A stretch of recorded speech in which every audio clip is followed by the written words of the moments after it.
Está no ar mais um Justiça do Trabalho na TV, produzido pelo Tribunal Regional do Trabalho de Santa Catarina.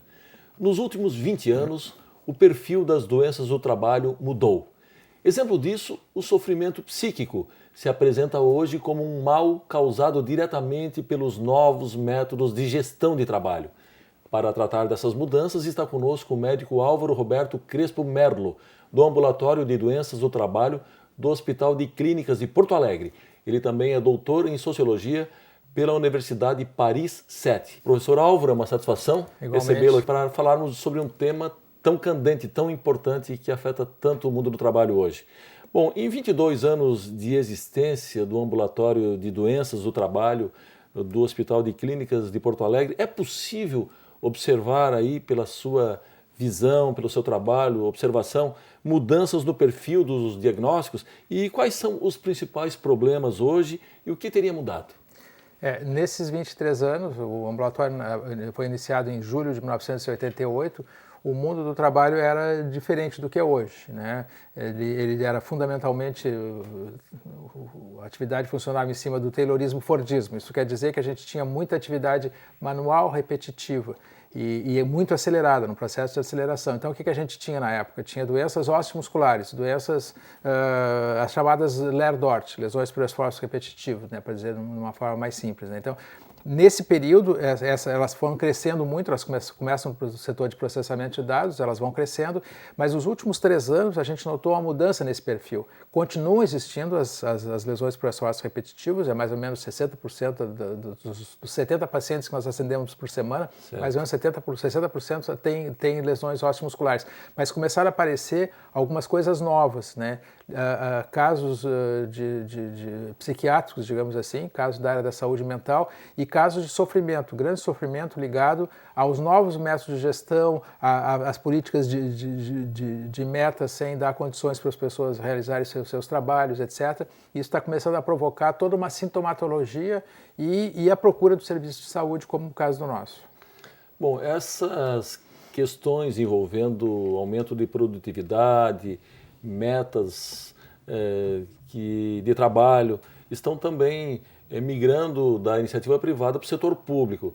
O senhor, pela sua observação, do que o senhor vê da iniciativa privada, o senhor entende que esse é um bom caminho a ser seguido pela área pública no Brasil? Certamente não é, né? Essas políticas no setor privado, elas estão começando a produzir resultados, alguns do ponto de vista da saúde, catastróficos, né? A gente viu a situação na França, né? Epidemias, entre aspas, né? Não se pode falar em epidemia, né? Mas empresas como uma grande empresa de telefonia francesa, a France Telecom, ela teve 60 suicídios num período de 2 a 3 anos, provocados fundamentalmente pela organização do trabalho, e com uma característica completamente nova, assim, qualitativamente diferente. Assim, os suicídios, a maior parte dos suicídios aconteceu no local de trabalho, não em casa. As pessoas não foram morrer em casa, não foram se suicidar. As pessoas se suicidaram no local de trabalho e muitas delas deixaram documentos, deixaram cartas explicando, contando a sua história na empresa e a situação que elas foram levadas se sentindo num beco sem saída. Não havia mais solução a não ser se dar a morte, né? Então, assim, essas políticas, elas estão começando a contaminar o setor público no Brasil, né? Alguns lugares, então, começa a se implantar políticas de metas, por exemplo, sem saber, né, o que vai ser necessário para cumprir as metas, né? Eu acho que aí cabe fazer um parêntese importante que eu acho que as pessoas não se dão conta, assim. Uma coisa é o trabalho, outra coisa é a meta. O trabalho é o que vai, desde o momento que eu tenho a demanda para fazer aquela atividade, até atingir a meta. A meta não é o trabalho. Então, assim, se eu vou medir só as metas, só quantos atendimentos foram feitos, por exemplo, numa unidade básica de saúde, quantos processos foram julgados, entende assim?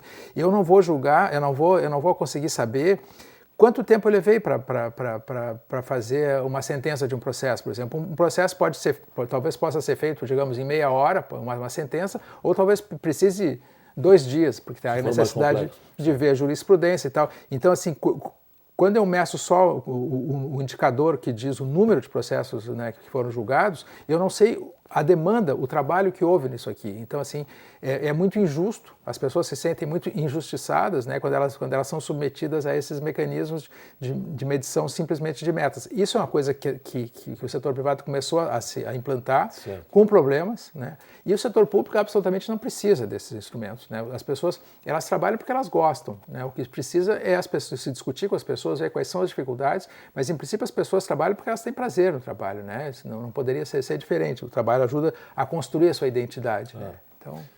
Muito bem.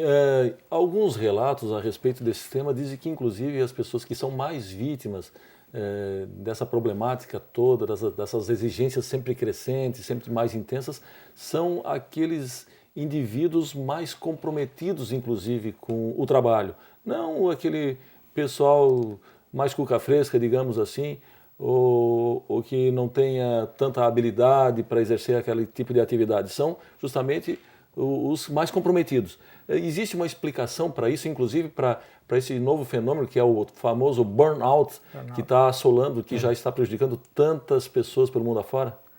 A primeira explicação é que o trabalho nos ajuda a constituir o que nós somos, né? Ajuda a constituir a nossa identidade, ajuda a construir a nossa felicidade, né?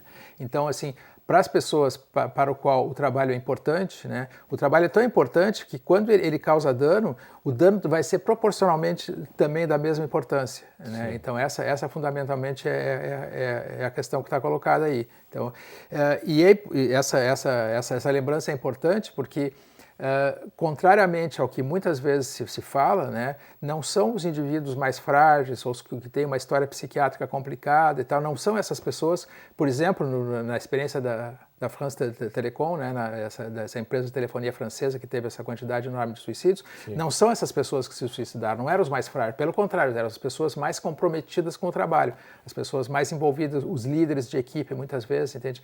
Porque as pessoas se sentiram traídas a partir do momento que a empresa começou a fazer uma série de modificações, começou a desenvolver uma política de assédio moral, né, utilizar o assédio moral como instrumento de gestão, né, as pessoas foram se sentindo muito pressionadas, elas se sentiram traídas, né, e elas, né, o trabalho era importante para a construção da identidade delas, então a agressão que vai ser provocada por esse trabalho também é muito importante, entende? Muito bem, professor Álvaro, nós precisamos chamar um rápido intervalo, nós voltamos em seguida, só um instante.